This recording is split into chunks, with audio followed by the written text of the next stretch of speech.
সুপেয় পানির জন্য কত কষ্ট আর সংগ্রাম। দুর্বিষহ ভোগান্তির এই চিত্র প্রতিদিন দেখা যায় চট্টগ্রামের মিরসরাইয়ের আজিজনগর গ্রামে।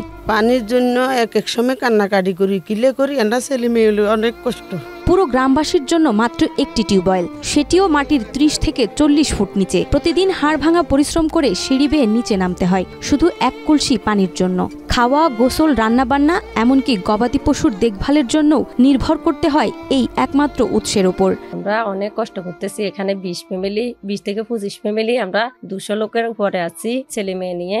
এখানে পানির অভাব। আমাদের এই কলটা আছে, এই কলটার ভিতরে কিন্তু সিবলে পানি আসে না। আমাদের মায়েরা, বোনেরা, বাপরা বাইরে ছোট ছোট বাইরে আছে, ওনারা এই কলটা কিন্তু সিদ্ধে পারতেছে না। সর্বপ্রথম চাঁদা তুলে কলটি সমতলে বসানো হয়, কিন্তু পানি না পাওয়ায় 3 মাস কষ্ট করে মাটি খুঁড়ে নলকূপটি বসানো হয় মাটির নিচে। বর্ষা মৌসুমে পানি পাওয়া গেলেও বিপত্তি বাধে ফাল্গুন চৈত মাসে। এই সময় এক কলস পানি তুলতে সময় লাগে 20 থেকে 30 মিনিট। সবাই এই কলে আমরা পানি খাই, গোসল করি, দোয়া, রান্না বান্না, গরু পরে এক কলস পানি তুলতে আমাদের আধা ঘন্টা সময় লাগে। সবাই কিস্তি মিস্তি নিয়ে, কিস্তি টাকা নিয়ে এই কলটা বসাইছে। কলটা অনেক কষ্ট করে উপরে বসাইছি, পানি পাই নাই। নিজেরা গর্ত করে মাটি কাটি, প্রায় 3 মাস থেকে মাটি কাটি, দিনে রাতে কলটা নিচে আনি বসাইছি।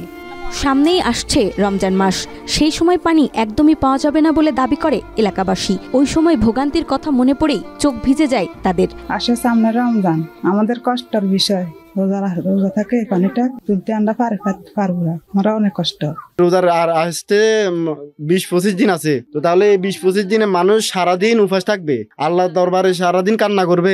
ইফতারি করার সময় যদি পানিটা যদি আনতে না হয়। এই এলাকায় নেই কোনো শিক্ষা প্রতিষ্ঠান, এমনকি চলার মতো নেই রাস্তাঘাট। সেই সাথে বিদ্যুৎ থেকেও বঞ্চিত হচ্ছেন তারা। কারেন্টের অন্ধকারে বসবাস করতেছি, এতগুলা ফ্যামিলি, কেউ আমাদের হেল্প করে না। আমাদের এখানে কারণ নাই, যেমন একটা স্কুল মাদ্রাসা কিছু নাই, এখানে রাস্তা নাই।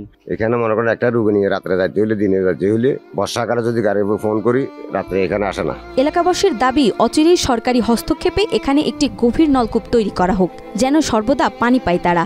সেই সাথে এলাকাবাসীর দুর্ভোগ লাঘব করতে তৈরি করে দেওয়া হোক রাস্তা, স্কুল, কলেজ এবং সংযোগ দেওয়া হোক বিদ্যুতের। যদি আন্ডারে দেন একটা কল, আমরা বহুত খুশি। আমরা দয়া ভাবি যদি আন্ডারে কারণ রাস্তা আর যদি একটা কল বসাই দেন, আমরা বললে আমরা হাসুক তো নামাজে দোয়া করবো ভাই।